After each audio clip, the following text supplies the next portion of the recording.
السلام عليكم، ان شاء الله كامل تكونوا بخير. في الوصفه تاع اليوم ان شاء الله جبت لكم بريوش بالملعقه بدون عجن وبدون تعب، على طريقه حبيبتنا احسن ما جربت، صاحبه قناه احسن ما جربت.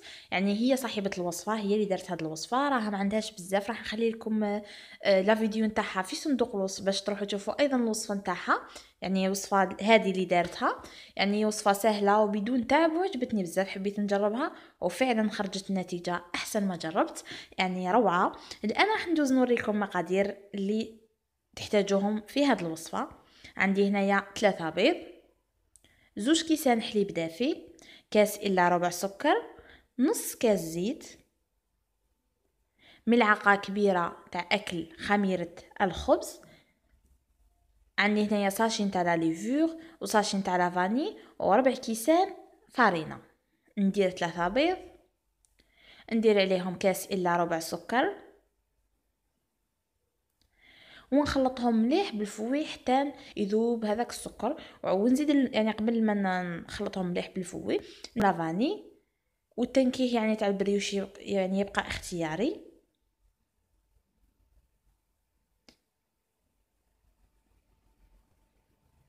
نخلطهم مليح.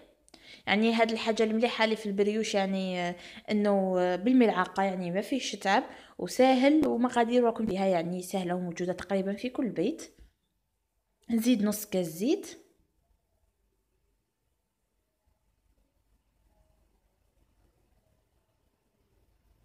هذا يعني من انجح وصفات البريوش، جربوه اكيد راح يعجبكم. يعني مشكورة الأخت صاحبة قناة أحسن ما جربت. نخلطو مليح المكونات ونضيف هنايا 2 كيسان تاع حليب دافي.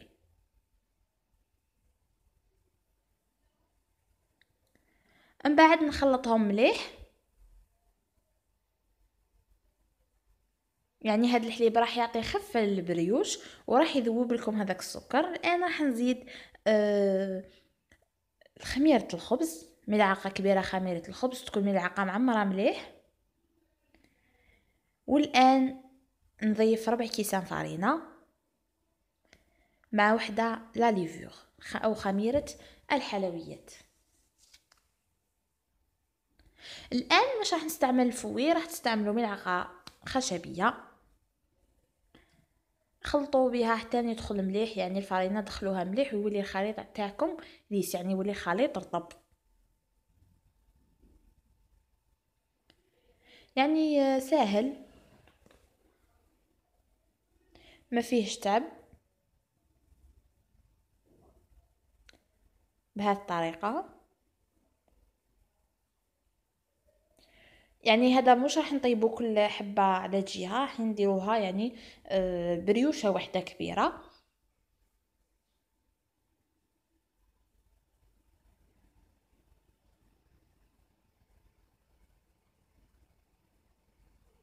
شوفوا قوام الخليط كيفاش راح يكون، تقريبا كيما الكيك.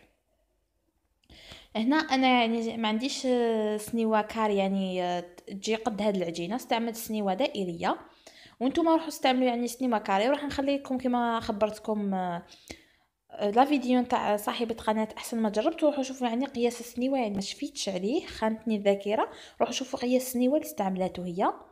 الان بعد ما يعني هبطت الخليط كامل في البلان تاعي، درت له يعني شويه زبيب من الفوق، ودرت هنايا يعني حبيبات تاع الشوكولا والله او فالميسيل شوكولا كيما تحبوا.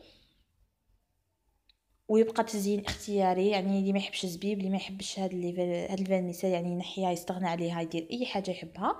وفوق هذا زدت شويه سمسم او جلجلان. يعني ما كاش كيفاش ديروا البيضه هنا من الفوق، ما ديروهش يعني، فقط مجرد ما تحطي العجينه سي كيفاش تمشيها مليح داخل السنيوه وديري من الفوق واش تحبي. الان راح نخلي بعد ما تزينيها خليها تخمر حتى نضاعف حجمها، يعني حتى نضاعف حجمها مليح باش نطيبوها، باش يجينا البريوش نتاعنا مفشفش. هنا بعد ما خمرت راح ندخلها طيب، يعني الفوغ راه سخون بزاف، لازم تسخنوه الافونس، ومن بعد تنقصولو وديروا البريوش نتاعكم فوق في الشباك هكذا باش يطيب تاع البريوش مليح. كي يطيب من تحت شعلولو من الفوق. والان بعد ما طابت ونحيتها من السنيوه، يعني راها فقط بالبابي كويسون فقط، ما كانش سنيوه من تحت. راني ندير لها يعني هنا دي عندها لا جولي، تستعمل لا جولي.